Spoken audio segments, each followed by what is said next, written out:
Só porque eu tô comendo aqui um negócio aqui, Tá. mas tô ouvindo, tô aqui. Mas deixa eu só fazer uma pergunta aqui, continuando o nosso segundo bloco da nossa 7ª aula.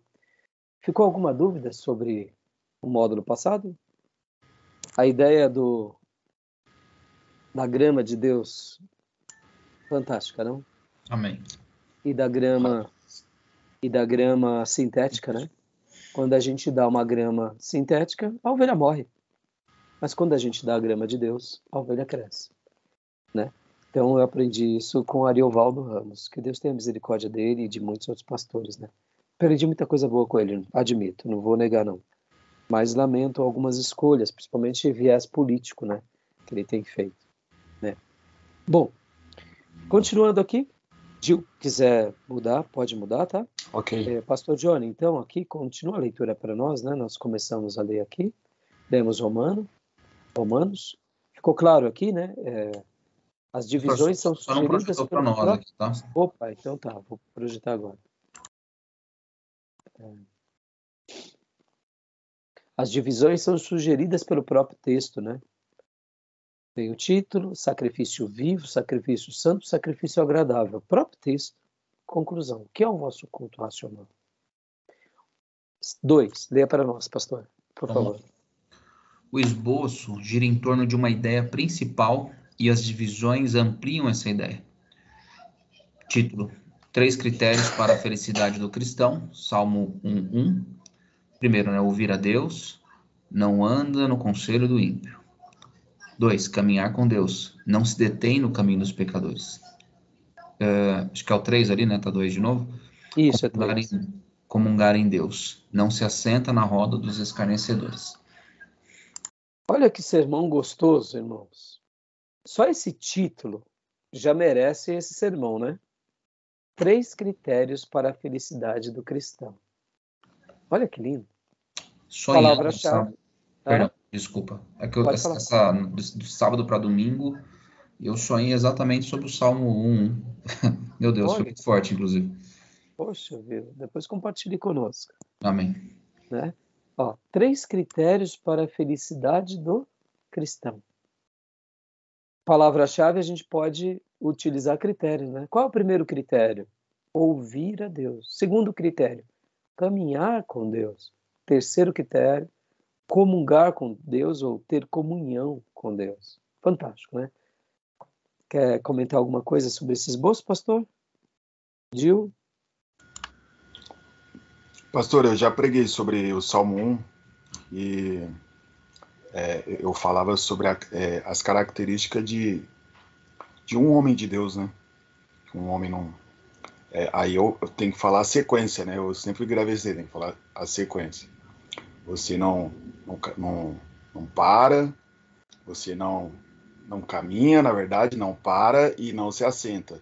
Quando você para, a sequência é que quando você para de caminhar, é certo que logo mais você vai estar estagnado totalmente na roda dos escarnecedores. Muito legal tá esse salmo.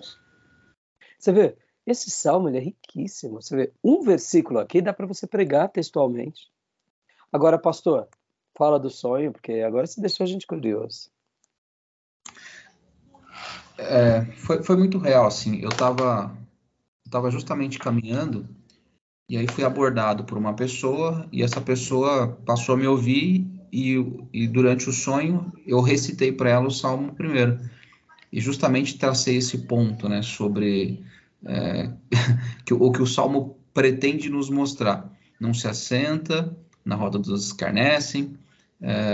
Bom, desculpa que eu não vou lembrar o ponto ali, né? Mas eu recitei isso para essa pessoa e óbvio que eu não tive ali no momento a consequência da aceitação da pessoa, mas eu saí contente porque a semente havia sido plantada. Foi mais ou menos isso. Você pregou o evangelho dormindo.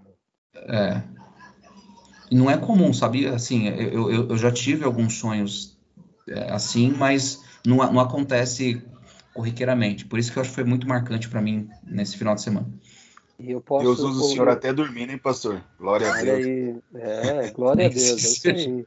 E posso dizer, pastor, foi o seu seminário in loco com o mestre. Eu acredito nisso. Sabia? Amém. Eu acredito que são presentes de Deus para alegrar o nosso coração, para nos falar conosco e também para nos treinar. Então se prepara aí que vai pregar bastante, hein? Glória a Então, Deus. Recebo. e já tem até o texto. O texto. Não precisa mais nada. Que é algo mais Né? mastigado do que isso, né? Pelo amor de Deus, né? Glória a Deus. Parabéns, pastor. Continue assim. Amém. Porque, ó, abrindo aqui um parênteses, não tem coisa pior do que sonhar o contrário, né? Não é verdade? Eu já sonhei sonhos fazendo a obra, expulsando o demônio, lutando com o capeta, e já sonhei sonho pecando, e eu desespero, meu Deus, eu pequei, meu Deus, né? E aí quando acordava, eu falava, ai meu Deus, eu não pequei, ai, foi o sonho, ai meu pai, muito obrigado. Isso, oh, meu Deus do céu, já tive todo tipo de Preciso experiência. sonhar também, viu? Misericórdia. Eu não sou de sonhar muito, irmãos, Nem eu. mas eu preciso. Você sabe que é bom, né? Sonhar é bom. Sonhar é bom. Faz bem para a saúde. Né? Não sonho com nada, pastor. Nada. É mesmo. Meu Deito e filho durmo caçula. e acordo. Meu filho caçula também quase não sonha. Eu sonho muito pouco. Teve uma época que eu estava tomando um acalmante, valeriana, ele é natural, né? Um médico, amigo, que é médico também, me indicou, estava muito tenso. E quando eu tomo valeriana, eu costumo sonhar bastante. Ele trabalha nessa área cerebral. O sonho, ele tem um fator poderosíssimo. Qual é? Recordar aquelas coisas que mais nos marcaram. Então, muitas vezes, se nós sonharmos com mais frequência, e sonharmos coisas boas, é claro, aquilo fica na nossa memória permanente. Por isso que um dos princípios, vocês vão lembrar, eu não sei se eu dei em pedagogia para vocês, dei sim, um vídeo de um professor que ele fala sobre aula dada, aula estudada, lembra? Então, geralmente, quando nós estudamos bastante um assunto, e aí acabamos sonhando, aquilo vira memória permanente para sempre. Pastor, graças a Deus o senhor sonhou com a palavra, tem coisa mais linda, entendeu? Isso aí. É gostoso demais sonhar com as obras de Deus, evangelizando, expulsando o demônio, falando em mistério. É maravilhoso. Tem coisa melhor. Eu costumo achar que é Deus nos treinando, entendeu? É Deus nos treinando para alguma coisa. E o pastor é para pregar. Se prepara, vai pregar. Amém. Bora para a aula. Continuando aqui. Pode ler, pastor. Vamos lá. 3. O contexto deve ser relacionado e analisado, por inferência. Mateus 11, 28. Um lugar de repouso envolve, primeiro, aceitar um convite, o vinde. Segundo, se envolver em um relacionamento, a mim. E terceiro, se deixar acolher, todos. Olha que maravilhoso. De a mim todos. Não é? Que sermão magnífico. Sejamos honestos. Bem trabalhado aqui. Com um testemunho, de preferência o nosso testemunho, ou testemunho de que alguém que a gente ganhou para Deus, ou de alguém que marcou. Meu Deus, fantástico. Fico imaginando o Billy Graham fazendo isso daqui. É a multidão que vem para Jesus. É ou não é? Fantástico. Lembrando aqui inferência, né? Você chega à conclusão. Um lugar de repouso envolve. Ou seja, você chega a essa conclusão, né? Deixa eu fazer um outro comentário que eu anotei aqui também. Existem sermões textuais analítico. O que seria o sermão textual analítico? É aquele que você faz perguntas para o texto. Por que isso? Ou como isso? Onde? Que? Quem? Para quê? Essas perguntas nos levam a uma reflexão do texto. E quando vamos ver, o nosso sermão, ele acaba sendo um sermão textual analítico, entenda-se analítico aqui como um sermão interrogativo. Um sermão interrogativo. Por quê? Por exemplo, vamos pegar um exemplo aqui que eu anotei. João 3,16. O tema, ou o título, a providência da salvação. Primeiro, Quem amou o mundo? Como Deus amou o mundo? Para que Deus deu seu filho ao mundo? Ou por que Deus deu seu filho ao mundo? Percebam que aqui são perguntas que a gente faz ao texto, a gente faz as perguntas para o texto, escreve as perguntas e a gente faz as perguntas aos ouvintes para responder para responder o próprio texto. Né? João 3,16, todos conhecem, coração da Bíblia, né? Então, são sermões textuais interrogativos, ou sermões analíticos. Legal, né? Tá bom? Beleza até aí? Alguma dúvida? Legal. Eu fazia essas perguntas, mas não sabia, né? Então é analítico. Eu faço muito isso, irmão. Eu uso analítico em tudo. Faz parte. Eu acho que também pela docência, né? Como professores, a gente pergunta muito para gerar interação. Então, Esse analítico, ele se confunde com o crítico? eu diria que quando você diz o crítico, seria o quê? O fato da pergunta, né? Eu estou analisando uma situação, então eu vou questionar. Tá dentro, né? Porque É. quando você faz a crítica, você está analisando, né? Nós, de uma forma geral, pastor, avaliamos que a crítica ela é sempre negativa, mas nem sempre é Né? negativa. Pejorativo. Na nossa cultura brasileira, a crítica é negativa, mas não. A crítica tem os dois lados, tem o lado positivo e o negativo. A crítica é essa separação entre o que você faz de uma coisa e da outra. É que as pessoas, de uma forma geral, eu gosto da crítica no sentido assim amplo. Você aprende, né, com a crítica, né? Beleza? Então o analítico tem a ver sim com o crítico, desde que você saiba, você fica perguntando para o texto, né? Mas você pergunta para o texto, faz as suas perguntas e você tem o alvo de perguntar às pessoas para que elas, por quê, né? Como eu fiz aqui as perguntas, né? Quem amou o mundo? Como Deus amou esse mundo? E para que Deus deu o seu filho ao mundo? Para quê? Qual foi o propósito? Aí você responde. Então, assim, é interessante. Vamos lá? O senhor Continuando? gosta do crítico, né? Eu gosto da provocação. Como me tira da zona de conforto? Olha aí, tá vendo? Isso aí, pastor. Cada um vai ter uma característica, vai se descobrir e vai se aperfeiçoar naquilo, né?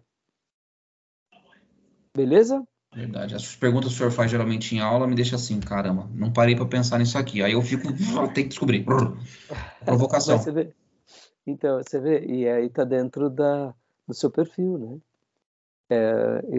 Semana retrasada, eu mencionei, eu tenho uma mente muito investigativa. Tanto é que até minha esposa fala, bem, calma. Fala, minha mente é muito acelerada. Eu tenho pensamentos acelerados. Eu sou muito questionador. E isso atrapalha, tem hora, né? Tem hora que atrapalha. Uma mente muito... Eu fico pensando. Ah, para, amor. Para. Eu gosto de ficar pensando. Só que tem hora que quando é um assunto de tema de livro, de mensagem, é uma delícia. E quando é um problema? Não para de pensar, né? O motor funciona para tudo, né? O motor questionador, ele funciona para tudo, para mensagem, para as novas ideias, para construir, para resolver problema e nos momentos de crise. Não para também, né? É a E visão aí 360 graus, né? exatamente. Então, eu sei disso. Tanto é que para eu dormir tem hora que eu preciso ter uns exercícios meio... Porque a minha mente, né, não para. Contar ovelha. Hã? Contar ovelha. Pois é, esse negócio de contar ovelha, aí é a minha crítica, né? Bom, mas eu tenho que criar, eu tenho que sempre criar uma coisa nova. Eu lembro Uma que das coisas... nesse Oi? preparo e entrega de sermões, o livro que a gente está lendo, fala um pouco também do sermão interrogativo. Então, legal, né? Vários tipos E, de sermões, né? exatamente. E no interrogativo, irmãos, aqui até abrindo um leque, você pode usar o interrogativo em qualquer tipo de sermão. Você não precisa usar só no textual. O interrogativo ele é útil em qualquer um. Verdade. Aliás, como eu já disse, né, Sócrates usava da maiêutica, que era a arte de perguntar. O método socrático era o método da maiêutica. Ele fazia uma pergunta aos alunos e deixava ter interação. E depois daquela pergunta, mais uma pergunta. Então, Sócrates ensinava por meio da pergunta. Jesus se utilizava bastante disso também, né? Também, também. E são métodos de ensino poderosíssimos. Por isso que, na antiguidade, o mestre tinha 12 alunos. Você não consegue fazer uma pergunta para 100 e ouvir de 100. Segundo os pedagogos, o número ideal para se ter uma classe é até 12 mesmo. Não pode passar muito disso. E você há de convir comigo que 15 já é um número muito bom. Passando disso já complica. 10 é o número ideal. Por quê? Nos nossos dias, eu digo até aqui, ó, corrigir o trabalho, ver interação, ver assimilação, entendeu? Verdade. É, a gente tem Acompanhamento. essa o verdadeiro crescimento. Percebam que nós somos fruto de uma geração que busca quantidade em detrimento da qualidade. Isso precisa ser reaprendido. Eu não estou falando isso porque nossa igreja é pequena. Não, eu queria ter uma igreja do tamanho de Ferraz, para depois ter uma igreja do tamanho de São Paulo e depois ter igreja do tamanho do Brasil. Pastor Rai, não, eu queria ser o pastor do Brasil. Essa é a minha meta. Tá bom, dá um aprisco aí, pastor. Brasil. Tá, o que mais? Tá bom. Com o Brasil eu tô feliz. Entendeu? Eu penso assim. Pastor, mas o meu alvo é esse. Não era esse. Eu digo, era esse porque Deus não me deu até o momento, mas essa é a minha meta. Agora, sejamos honestos. Com qualidade, isso não faz tamanho de 1000. Você não consegue formar 1000 com qualidade. Você não tem interação com os 1000. Por isso que entra o princípio de Jethro, entra uma liderança estabelecida, entra princípios pedagógicos, metodologias, entra isso daqui, o seminário. Aqui dá para a gente interagir com qualidade. Eu acompanho muito um professor chamado Professor Roque. Ele é um deputado, um cara brilhante, ele é um grande youtuber político. Você já deve ter visto ele. Fala Geopolítico, muito, conhecidíssimo. já político fantástico. Ele, na pandemia, dava aula, videoconferência, ele falava que era a pior coisa do mundo. Porque ele falava ali para 30, 50 e todo mundo apagadinho, só ele falando. Eu falei assim, desculpa, doutor Roque, você não sabe o que é maravilhoso a minha turma. Eu interajo com todos. Mas isso é público do seminário. Aqui e na igreja. É diferente. Nosso público é diferente. Então a interação é diferente. Se nós tivéssemos 30 aqui, teríamos 30 interações. É diferente. A gente está numa posição diferente e privilegiada. Por quê? Porque nós temos aqui não um único objetivo, que é a academia e o conhecimento. Nós temos o grande objetivo, que é o mestre. Ele nos apaixona. E temos a palavra dele como a palavra da nossa vida. Então, é diferente de qualquer curso. E, além de tudo, temos o auxílio do Espírito Santo. O Espírito Santo está falando por meu intermédio, está falando com vocês. Ou seja, só que a gente está numa situação muito privilegiada. Por isso que a gente tem essa interação. Mas enquanto ele falava isso, eu fiquei surpreso, porque eu falei, olha, que curioso. Ele é genial, eu aprendo demais com ele. E ele não viu a hora de acabar a pandemia. E para mim, a pandemia está sendo uma delícia, porque para mim não mudou tanto. A questão da aula, né? A interação, né? É claro que em loco é mais agradável, sejamos honestos. Mas para nós, pelo menos para mim, não, eu acho que a gente não perdeu quase nada. A nossa interação é forte. Então, assim, brincadeiras à parte, né? Não se sentindo superior a ele. Mas, como eu disse, vocês veem, irmãos, o que não é o poder de Deus na nossa vida. Porque isso não é um mérito nosso. Isso é um mérito daquele que nos conduz, que é de Deus, né? É Deus que nos conduz a esse momento. A mim como professor e vocês como alunos. Né? Então, não é o privilégio do Raimundo. Não é o mérito do Raimundo, é o mérito de Deus, né? Entre nós, nos conduzindo, nos abençoando, tá bom? Então, continuando aqui, meus irmãos, vamos lá. Agora, textual, exemplos de subdivisões. Aqui ele já vai começar a falar sobre subdivisões. Quer ler para nós, Gil? Sim, posso ler. Por favor. Exemplo de subdivisões. Título: 2 Coríntios 5:21. O Salvador de pecadores. Ele é um Salvador perfeito. Aquele que não conheceu o pecado, nunca pecou contra Deus ou o homem. João 18, verso 38. Foi intimamente perfeito. Hebreus 10, 5 ao 7. É um Salvador vicário. Deixa eu dar uma pausa, por favor, tio. Você vê, Sim. aqui ele está fazendo aquela ideia das subdivisões que a gente faz em qualquer sermão, né? Ele é um Salvador perfeito. O Salvador de pecadores é um Salvador perfeito, que nunca pecou e foi intimamente perfeito.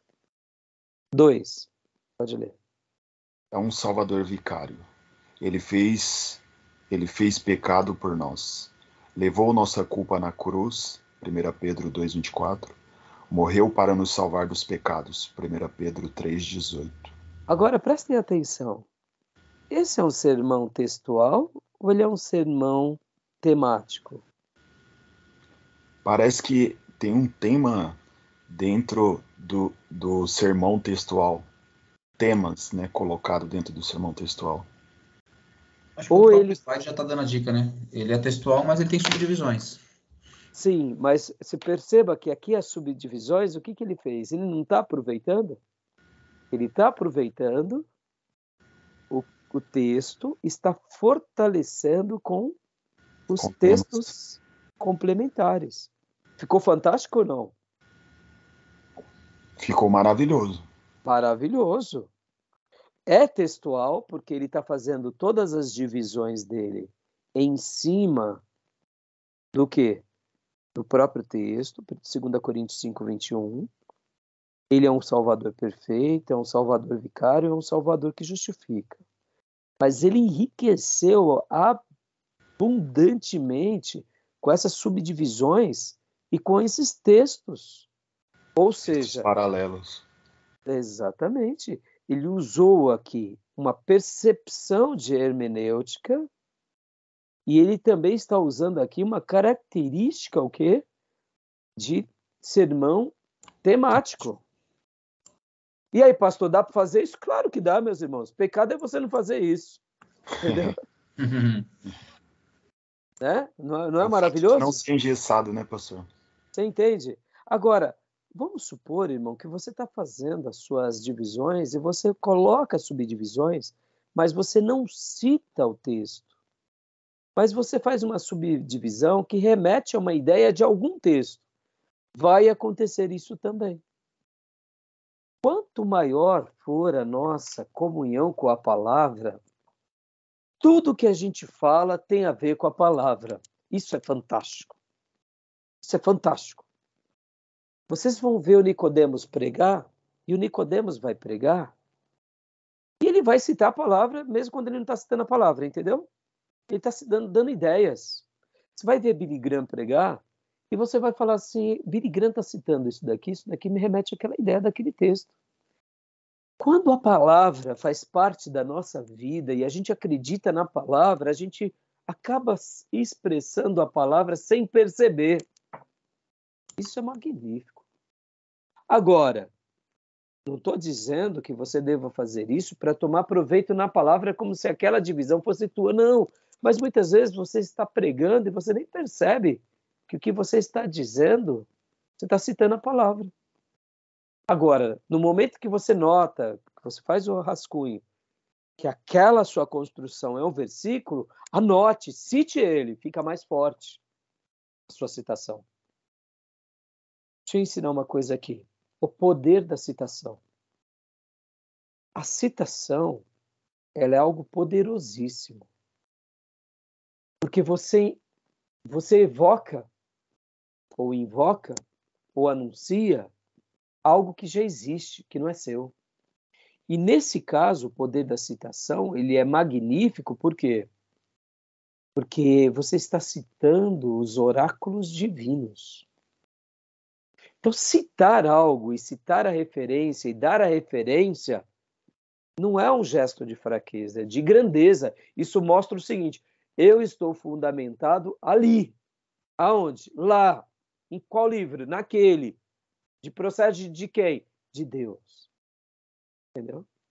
Por isso, guarde isso. Já falei e vou repetir. Dê as fontes. De livros, de autores, de colegas, de histórias e principalmente a fonte sagrada. Porque isso demonstra que nós bebemos de uma fonte poderosa. Então, a gente não tem que ter vergonha. Muitas vezes eu estou pregando, eu estou citando a Bíblia, e aí na hora eu falo, meu Deus, eu não lembro onde está.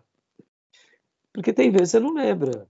E aí, sabe o que eu faço? Eu falo assim, porque lá em Provérbios, porque se eu for procurar ali, eu vou perder o calor da oratória, como está lá nos evangelhos. Eu tenho certeza. Acontece. Quando eu lembro onde está, eu cito na íntegra, mas tem vezes que você fala, lá em Filipenses está escrito, eu lembro que é Filipenses, agora, meu Deus. Porque se você for procurar, você perde o calor da oratória, aquela autoridade da oratória. Então, vá seguro agora, irmão, se você não tem certeza que nada, não faça isso. Então, né? Não faça, entendeu? Fica aqui uma dica. Mas dê a fonte, entendeu, irmão? Nunca é desonroso. Dê a fonte, dê a fonte. Inclusive se a fonte for apócrifa, viu? Tem pensamentos sábios, tem provérbios árabes. Esses dias eu fiz uma citação de um provérbio árabe na minha mensagem. E aí depois eu até coloquei nas notas de rodapé do meu sermão, dizendo que é um provérbio árabe. Não me lembro agora qual é, mas é um provérbio árabe. É um pensamento sábio, irmão. Qual o problema? E daí? Né? Desde que a gente não esteja pregando nenhuma heresia, né? Então fica aqui a dica, tá bom? E quem garante que o provérbio árabe não acabou bebendo da fonte das escrituras e... Eu até digo sem medo de errar, pastor. Todas as culturas beberam da fonte das escrituras. Amém. Todas. Mas, ao mesmo tempo, vamos dar o direito da dúvida que muitos também aprenderam pela experiência. E aqui entra um princípio. Deus, de uma forma ou outra, vocês vão aprender muito isso em missões, quando a gente estudar. Deus, de uma forma ou outra, vai se revelando a várias culturas para tentar chamá-los. Então a gente Toda a acredita verdade também, procede de Deus, né? né? Se não foi pelas escrituras, foi alguma coisa de Deus que os atingiu. Tá bom? Beleza? Vamos lá, vamos prosseguir aqui. Olha aqui, leia para nós o último ponto. É um Salvador que justifica, para que nele fôssemos feitos justiça de Deus. É o meio pela graça, Romanos 3:24. Torna-se nossa justiça mediante a fé, Romanos 5:1. Joia. O que vocês acharam dessas divisões?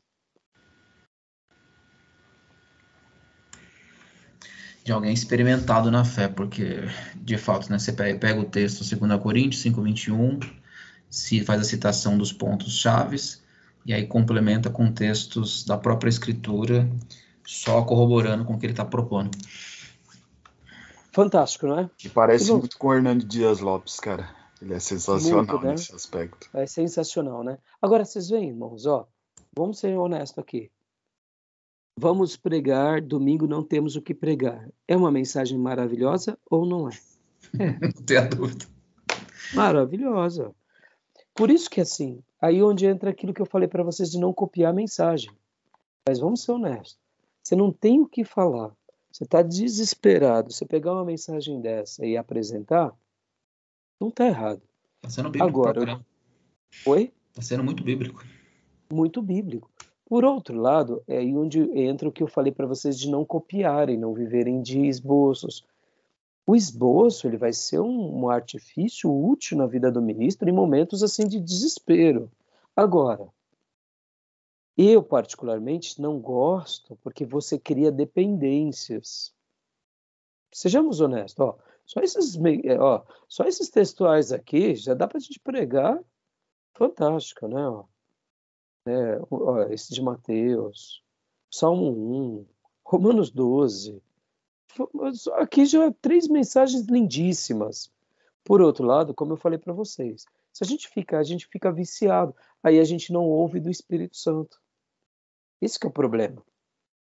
Eu acho que a grande questão do pastorado é essa, é a gente não ouvir do Espírito Santo. Modéstia à parte.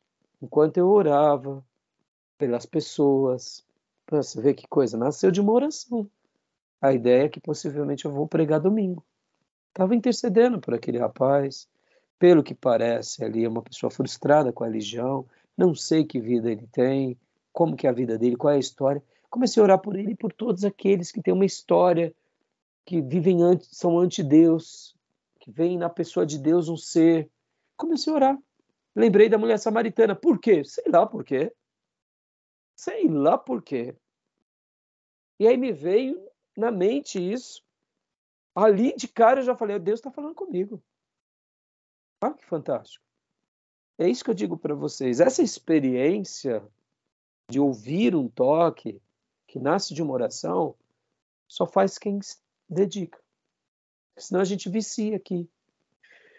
Eu me lembro de uma crítica, se eu não me engano é uma crítica que eu vi entre os católicos.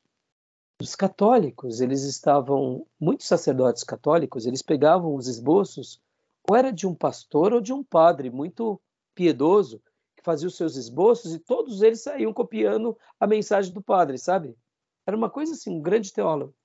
E aí eu vi uma crítica que dizia algo mais ou menos assim, sobre isso. Eu não me recordo bem de onde eu li essa história, de que os padres e os seminários estavam viciados nas mensagens do fulano de tal. Isso é ruim. Que nem, por exemplo, eu quero que vocês possam estar tendo aqui nas nossas aulas muitos acervos, mas o meu alvo aqui não é ficar dando para vocês mensagens prontas. É criar em vocês essa experiência de que é possível a gente receber de Deus. A gente fazer a lição de casa, ouvir do Espírito, porque essa é a grandeza da vida do ministro, da experiência pessoal. Mesmo que você entregue ali um arroz com feijão do seu jeito, ora meio queimadinho, ora meio sem tempero, mas é o seu arroz com feijão. Hoje é um simples arroz com feijão, amanhã vai ser um grande arroz com feijão. E lá na frente vai ser um grande banquete. Mas você só chega lá tendo essas experiências, né? Agora, sou contra a gente pegar essas mensagens? Claro que não, isso daqui, uma hora que de repente, vamos supor, né, irmãos? Isso eu faço também. Puxa vida, onde está aquele esboço que eu vi? Aqui vai acrescentar nessa mensagem, aí a gente pega esse esboço aqui e fala, opa, maravilha. Quantas são as vezes que eu pego num esboço e coloco muita coisa? Na hora que eu estou ali prestes a... eu gosto dos dias que antecedem a mensagem, fazer aquele pente fino, sabe? Muitas vezes eu vou riscando, falo, não tem nada a ver. Não, é bom, mas não é para essa vez. É bom, mas não é para essa vez. É bom, mas... coloca outra coisa.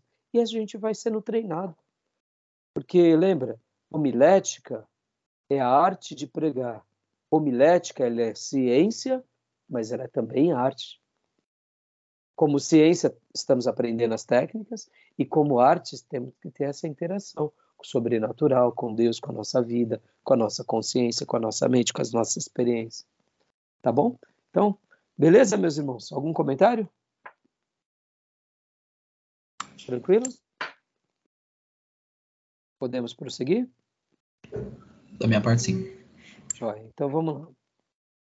Agora vamos entrar no sermão mais difícil de todos. Irmãos, nos livros, eles vão gastar bastante tempo sobre muitos assuntos, né? Você pode ver que quando nós estamos estudando aqui, deixa eu dar uma pausa aqui nessa gravação. Quando nós estamos estudando aqui o nosso livro, John Abrodamus, vocês vão ver que eles vão dedicar alguns capítulos, né? Aqui, por exemplo, né? A introdução do nosso irmão, só a introdução dele tem 27 páginas. Só a introdução. Os fundamentos do sermão, o texto, o tema, o título, proposição e objetivo. Aí tem mais 20 páginas. Aí vem a classificação dos sermões. Começa na 59ª página e vai até a 75, que é classificar por estrutura homilética, sermão textual, tópico, Aqui ele fala o tópico textual. Mas a gente acabou de ver um exemplo oposto, textual tópico, que está dentro do mesmo critério. E vem aqui o sermão expositivo. Quando nós estamos estudando homilética, a gente lembra desses 3 tipos, pelo menos, de sermões. A gente acha que é só isso. Não. Esses 3 tipos são detalhes, são temas dentro da homilética. A homilética é muito maior do que isso. Por isso que Martyn Lloyd-Jones vai falar que, na opinião dele, o que um pregador precisa? E é aí onde vem as instruções do grande e célebre pregador Martyn Lloyd-Jones. Ele vai falar que o pregador ele precisa do quê para pregar bons sermões? Aí ele precisa de aula de homilética? Não, aí ele vai para a Bíblia, ele vai para a história da igreja, teologia sistemática. Ele vai para o quê? Para uma vida de consagração. Aí somente depois ele vai para quê? Para homilética. Concorda? Porque a homilética não é difícil de aprender. Aquele organograma que nós até desenhamos semana passada de tema, título, tese, argumentos, divisões e conclusão, qualquer um faz. Mas conhecer a teologia bíblica, aí, camarada, tem que ser dedicado. Conhecer a história da igreja, para a gente não cometer os mesmos deslizes e erros. Só pessoas dedicadas. Conhecer a teologia sistemática, ou seja, as discussões dessas doutrinas ao longo de 2000 anos. São camaradas dedicados. Conhecer essa essência e unir tudo isso a uma vida de piedade e consagração, aí. Bom, camarada chega aí, ele já não é um desigrejado. Começa por aí. Um desigrejado pode pregar bem, qualquer sermão, até o expositivo. Mas somente um cristão piedoso, que ama a igreja, que ama a Deus, vai fazer o que a gente sabe que é de fato, o que é o mais importante. Por isso que conhecer a história, conhecer a teologia bíblica, a teologia sistemática, ter uma vida de piedade, aí sim. Aí por isso que eu disse para você que a gente pode até errar os critérios da boa hermenêutica, ou melhor, da boa homilética. Podemos não ter uma introdução tão forte, podemos não ter argumentos tão contundentes, mas se a gente fizer como George Whitefield, de citar a Bíblia corretamente, debaixo de oração, debaixo de jejuns, debaixo de quebrantamento, o impacto que a gente vai gerar vai ser poderoso. E é isso que o povo precisa. Guardem isso. Deus tem compromisso com a sua palavra. O Espírito Santo trabalha pela palavra. Um dia o Espírito Santo foi o autor dessa palavra.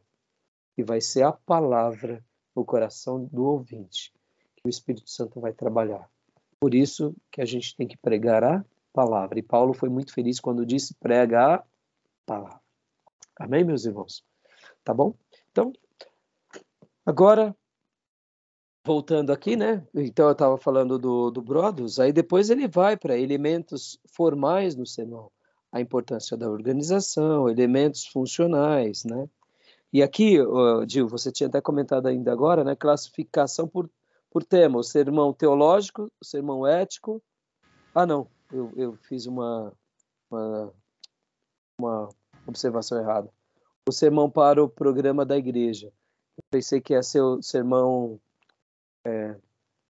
como você tinha falado ainda agora, que a gente questiona, né? Eu lembro que eu li sobre o sermão interrogativo. Ele vai mencionar em alguma parte, eu não me recordo aonde agora. Tá bom? Beleza? Vamos lá, então? Agora a gente vai entrar para o sermão expositivo. Amém.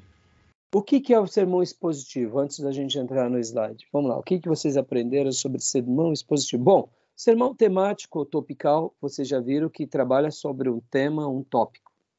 Textual trabalha sobre o texto. E o expositivo? Vamos lá, pastor. Começa com você. Legal. Como o próprio nome sugere, ele expõe o que o texto diz na sua essência. Quando o autor escreveu, ele escreveu com um propósito. Então, no primeiro momento, eu tenho que passar adiante para a igreja aquilo que o autor procurou passar para a tua igreja. Para os seus ouvintes, melhor dizendo, né? Desculpa. Não, muito bem, muito bem. Bom, não sobrou quase nada pro Gil. Tenta arrumar alguma coisa aí, Gil, agora. O sentido do livro, eu ia falar que é o sentido do livro, né? Ia Mas falar se quiser... Bom, depois dessa daí a prova já foi dada, a resposta já foi dada, né, Gil? Ficou fácil, né? Deveria ter começado fácil, é pelo Gil. verdade. Parabéns, pastor. Respondeu muito bem. É isso aí. É o sentido, né, do texto, do livro, o que Deus estava dizendo naquele momento em que ele se revela. Quando Deus chega para Abraão, o que ele estava dizendo para Abraão? Como hoje, depois de 4.000 anos, eu vou extrair aquele sentido? É aí onde entra o sermão expositivo. A gente tem que conhecer a palavra pela qual Deus disse, o contexto onde Deus disse, as pessoas, o tempo, a cultura, o lugar, a geografia, ou seja, por que pregar expositivamente é o mais difícil de todos? Porque requer do pregador um conhecimento um pouco mais profundo do que todos os demais. No sermão temático, você dominando teologia bíblica, você já é feliz. Por quê? Qual é a diferença de teologia bíblica e teologia sistemática? Deixa eu fazer essa pergunta para vocês. Eu já fiz nas aulas passadas, vamos ver se vocês lembram. Sistemática, eu tenho um assunto e aí eu vou vasculhando nas escrituras o que a gente vai abordar sobre aquele assunto. Então, pecado, o que Gênesis fala sobre pecado, o que Êxodo fala sobre pecado, e assim por diante. E o bíblico, eu não lembro. Então, diga, Gil, o que é o bíblico e o sistemático? Vamos lá. O pastor falou algo aqui, vê se ele está correto. Eu ia dizer que a sistemática é algo bem mais investigativo, né? Você investiga cada detalhe, cada ponto. E o bíblico, você pega de um modo mais grosseiro cada ponto, cada texto, cada tópico que você quer. Então, mas deixa eu responder para vocês. Mas então, por ser teologia bíblica, a gente não investiga? Não assim explicitamente, igual você falou, mas Deu não sendo dúvida igual a agora, né? sistemática. Deu Não dúvida, sendo né? igual a sistemática. Então, agora vamos lá. Vamos partir do pressuposto, vocês nunca mais vão esquecer isso. Teologia, qual é a diferença da teologia bíblica e da teologia sistemática? Em ambas, você tem uma investigação apurada, até porque você está estudando o assunto. Então, na teologia bíblica, você mergulha na Bíblia de forma muito criteriosa. Você pesquisa, você estuda, você faz toda a sua lição de casa. E na sistemática também. Aonde está a diferença? A teologia bíblica é aquela pelo qual nós extraímos da Bíblia os seus ensinos no seu suprassumo, que Isaías diz, que Mateus diz, que Noé diz, que Abraão diz, que José do Egito diz. Nós pegamos essas verdades e dizemos, é o texto sagrado falando nu e cruamente. E aí você faz o quê? Uma construção teológica a partir daquelas doutrinas bíblicas. Então, é uma doutrina bíblica, é uma teologia bíblica. Ela é profunda. Não é porque ela é bíblica que ela é rasa. No entanto, a diferença da teologia sistemática é o seguinte, é que essa teologia bíblica, ao longo dos séculos, ela foi discutida na história da igreja. E aí, quando ela foi discutida na história da igreja, houve assuntos e acréscimos, ou debates, ou uma restauração daquelas verdades. Vamos pegar, por exemplo, quando a gente fala sobre Cristo na história da igreja. Até certo momento, na igreja primitiva, Cristo não se tinha dúvida. Mas na história da igreja, alguém colocou Cristo em dúvida. E aí por isso que surge a teologia sistemática a respeito de Cristo. Quando nós formos estudar teologia sistemática em todos os seus conglomerados, nós vamos ver o seguinte, por exemplo, quando a gente estuda a palavra de Deus, é um tema de teologia sistemática. A palavra de Deus é um tema também sobre o quê? Teologia bíblica, concorda? Sim, nenhum problema, né? Parece que é tudo igual, não é? Mas ao longo desses 2.000 anos de história da igreja, como a Bíblia foi interpretada por algumas correntes. Parece que não. Para nós, cristãos ortodoxos, nenhum problema. A palavra de Deus, ela é, para nós, sagrada. Mas ao longo desses 2000 anos, muitos teólogos questionaram a palavra de Deus ou não? Questionaram. Colocaram outros livros aqui do lado, falando que também eram palavra de Deus? Colocaram tradições? Aí onde entra a teologia sistemática. A teologia sistemática vai dizer assim, não, chega, para. Não, não. Não, o que vocês estão dizendo a respeito da Bíblia, não é assim. É por isso que surgem palavras como a inerrância das Escrituras. Que a Bíblia ela não contém erro, mas vamos lá. Hoje não tem teólogo, que outrora eram pastores admirados por nós, eles não estão querendo fazer uma releitura da Bíblia? Isso é teologia sistemática. Ou seja, eles estão fugindo da teologia bíblica, eles estão abrindo um leque a mais para a teologia bíblica e estão colocando uma coisa nova. Aí os ortodoxos vão falar, não, você não pertence a nós. Porque nós continuamos conservando esse princípio apostólico que foi resgatado na Reforma. Nós não abrimos mão da inerrância das Escrituras, da infabilidade das Escrituras, e aí da veracidade das Escrituras, entendeu? A discussão ao longo dos séculos é teologia sistemática. E a gente só consegue fazer uma teologia sistemática poderosa quando a nossa teologia bíblica ela é poderosa. Perceba, se a minha teologia bíblica é falha, a minha teologia sistemática pode começar a ser falha. Pastor, eu de verdade, desculpa, eu não consegui compreender. A gente até então, se for falar de história, a gente tem no primeiro momento a teologia bíblica. Ela passa a se corromper, e aí uma forma de corrigi-la seria a teologia sistemática? Exatamente, Ok. exatamente. É isso aí. Obrigado. Você me deu a síntese. A maneira de corrigir aquela teologia bíblica é a teologia sistemática. Por exemplo, a Trindade. A palavra Trindade está nas Escrituras? Não. Mas por que houve a necessidade de surgir a Trindade? Para Porque a refutar teologia essas mentiras, bíblica foi deturpada. né? Ok.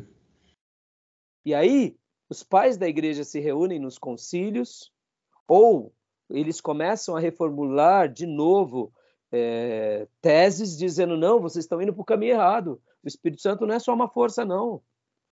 Jesus, porque quando a gente estuda na teologia sistemática cristologia, é porque Cristo começou a ser desprezado. Pode ver, na história da Igreja Católica, quando começa a ascensão à mariolatria e aos ídolos, quem perde o trono? Cristo. Pode ver que Maria, ela é a mãe de Deus, não é a mãe de Cristo apenas. Entendeu? É verdade? Sim. Mas há uma falácia? Claro. Porque no momento em que eu realço que ela é a mãe de Deus... Possui a mesma autoridade, né? Por isso que ela é redentora para os católicos. E na teologia sistemática nós dizemos não.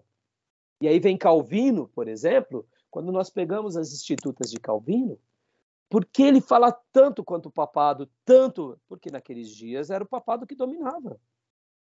E toda a influência católica era dominante. Então, imagina você desconstruir algo de 1.500 anos construindo. Difícil demais. Ou de 1.000 anos, né? Que foi deturpado. Porque ali, depois do ano 300, com Constantino, a igreja começa a se corromper, mas ela começa mesmo a se corromper no ano 500. É do ano 500 ao ano 1.500. Ô, irmãos, 1.000 anos de corrupção. É muita coisa. Então, quando você lê a teologia sistemática de Calvino, né, as Institutas 1 e 2, você vai notar o seguinte, que ele fala muito contra o catolicismo, porque era o que dominava. Hoje a gente não fala muito contra os macedinhos, e mesmo assim os macedinhos estão aí, ó, debaixo do nosso nariz, e muitas vezes você até recebe crítica dos próprios irmãos, fala, deixa eles, pastor. O pessoal quer isso, é difícil demais. Teologia da prosperidade, os neopentecostais já viraram uma seita. São uma seita, irmão. Ontem eu mudava o canal aqui com a minha esposa, eu vi um pastor de branco com uma encenação espírita. Eu falei, amor, isso daqui, ó, canal aberto, isso daqui é espiritismo. Isso é uma coisa do cão. Aí você diz assim, não, mas o Macedo é um camarada iluminado. Desculpa, irmãos, ele permite isso dentro da igreja dele. Na minha opinião, a Universal já virou uma seita há muito tempo. Pior do que muitas coisas. Entendeu? Mas tem gente que quer seguir os macedinhos, que siga. Teologia sistemática refuta isso. Então, é a sua palavra, é a maneira em que nós refutamos. Entendeu, pastor? É a maneira em que a teologia bíblica ela foi se perdendo, e aí é a maneira que nós damos uma resposta ao povo de Deus, dizendo, não, isso está errado, resgatemos. Aí, aonde é feita a teologia sistemática? Ela é feita nesse debate, você anulando as heresias e resgatando os princípios, e ora até criando alguns termos que não são sagrados, mas que eles têm base no pensamento sagrado. Por exemplo, como eu disse, a Trindade. A Trindade não tem um nome bíblico para Trindade. Tem? Não tem. Se a gente falar que tem, é mentira. Mas por que ela surge? Ela surge de uma discussão onde se deturparam esse princípio da pessoa de Deus. Então, em virtude disso, surge a teologia sistemática. Agora, essa teologia sistemática só vai ser poderosa se a teologia bíblica for poderosa. Por que a gente voltou aqui? Voltando ao nosso assunto de pregação. Irmãos, se a gente tem uma teologia bíblica poderosa, a gente já acertou bastante no sermão temático e no sermão textual. Tá bom?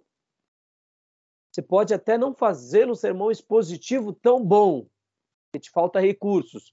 Mas quem chegou lá por causa de uma teologia bíblica poderosa, mais cedo ou mais tarde ele vira um pregador expositivo, questão de tempo. Porque aí o pregador expositivo ele vai precisar do quê? Da geografia bíblica. Lembra das nossas aulas de geografia bíblica? Ô, irmão, até hoje aquelas aulas estavam aqui, ó. Eu nunca imaginei que eu ia dar aula de geografia bíblica, confesso. Vocês não imaginam como marcaram a minha vida aquelas aulas, ensinando para vocês. Até hoje, fico curtindo. Tem hora que eu estou fazendo a minha devocional, eu começo a passear na geografia. Aí eu paro e falo, pelo amor de Deus, deixa eu voltar aqui para devocional. Mas é um passeio na minha devocional. Eu vou lá para Israel, vou para Manaim, vou para Efraim, vou para o Vale do Jordão. Delícia, que delícia. Né? Nas faldas das penhas, das cabras montesas. Olha isso, é geografia bíblica. Entendeu? Eu acho que esse sermão nasceu antes da geografia, tá? Mas assim, entendeu? Isso é fantástico. Por quê? Porque a gente... vocês viram o vídeo que eu publiquei? Eu publiquei lá Eu falei do poema, né? Eu publiquei num grupo lá. Na semana passada eu tinha citado que eu faço uma poesia no final. Que na realidade não é uma poesia, é um conto, né? Ah, não, esse eu não cheguei a ver, não. Eu publiquei lá no grupo, depois vocês dão uma olhada, eu tinha publicado. Tá bom? Então, voltando. O que é o sermão expositivo? O sermão expositivo é esse mesmo que você expõe o que o autor estava se comunicando, ou melhor, o que Deus estava usando aquele instrumento com aquelas pessoas naquele contexto. Aí você expõe isso, olha como é difícil, hein? Você expõe isso e aí depois você faz a ponte para os nossos dias. E aí, é fácil?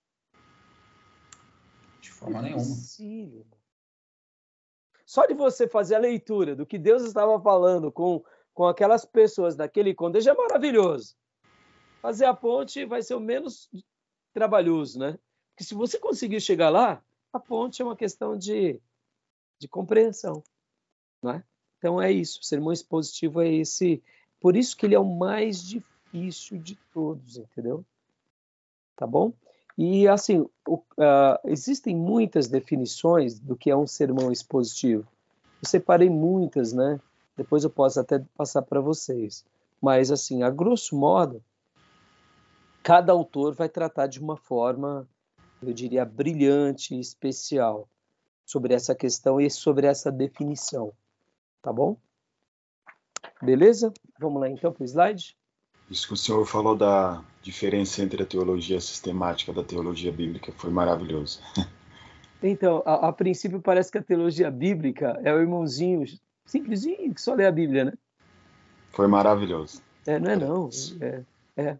E eu fiz questão de reprisar aqui, irmãos, porque nunca subestimem um bom pregador que cita a Bíblia corretamente. Ele pode até ser simples, pode até ter um português, eu diria falho, porque de repente não teve uma formação acadêmica.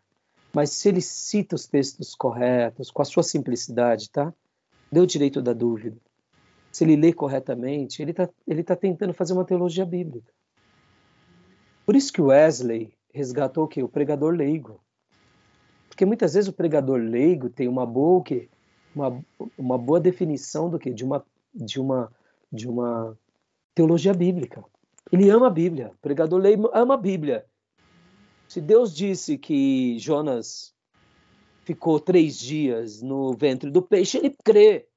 E o pregador bíblico é isso, a teologia bíblica é essa. Então o pregador leigo, muitas vezes, ele não vai filosofar como teólogo. O teólogo mas será que... Qual é o tipo de peixe? A garganta de uma baleia? Entendeu? Aí a gente estraga. A gente estraga a revelação, a nossa sabedoria. Perceba, a gente bota o camarada dentro do seminário para ele poder ficar mais, né, mais conhecedor da Bíblia, e de repente a gente dá caminhos de sabedoria e ele se perde. Aí o diabo joga um tempero nessas horas, entendeu? E é por isso que muitas vezes até tem igrejas que têm dificuldade, né, por causa disso. Porque muitas vezes dentro do seminário tem o quê? A teologia liberal, que é uma praga. É uma praga. E aí eu te digo, a teologia bíblica não dá margem para a teologia liberal, entendeu? Ou pelo menos essa nova teologia, essa teologia contemporânea, entendeu? A teologia bíblica é o camarada que crê na Bíblia. Então, se a gente pregar a Bíblia corretamente, está maravilhoso. Deus nos ajude, tá bom? Pastor, só rapidinho, desculpa Pode falar. tomar tanto tempo assim, mas me surgiu uma dúvida. Quando ocorreu essa queda, né, da teologia bíblica, assim, de modo mais agravante, foi quando surgiu os dogmas dentro da Igreja Católica? Então, são várias fases que a gente vê que o inimigo de Deus, vamos lembrar aqui de hermenêutica, qual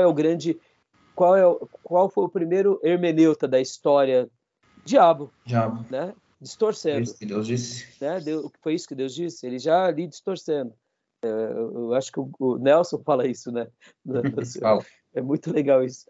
Então, o que acontece? Aonde o diabo bota a mão, ele consegue distorcer. Então, ali, o liberalismo não acontece lá. Ali foi o quê? Ali foi uma heresia mesmo. O liberalismo, ele nasce depois da reforma, onde, vamos dizer assim, o povo se torna mais culto e a igreja se torna mais culta. E aí a gente introjeta nessa igreja culta o que agora o saber humano. E a gente tenta explicar a teologia pelo saber humano. Aí é onde nasce a teologia liberal. Quer responder a Deus a partir do homem, vai dar ruim, né? Exatamente. Aí eu te digo, mas aí foi o instrumento do diabo para corromper uma igreja que tinha sido esclarecida. Mas e na história da igreja? Aí o diabo vai colocando a idolatria, ele vai colocando outras coisas. O diabo é o diabo, irmãos. Só muda o cenário e o ser humano. O diabo é o mesmo, entendeu? É tinhoso, quer pegar o homem de qualquer jeito. Por isso que a gente tem que a reta de Satanás. Eu creio nas Escrituras, eu creio no Salvador. Senão, meu irmão, a gente está perdido. Tá bom? Vamos começar aqui com o expositivo? Vamos lá? Eu vou fechar essa gravação porque a gente vai para o último bloco, tá bom? Alguma dúvida antes de fechar? Não? Tranquilo? Tranquilo. Tranquilo, né? Tá.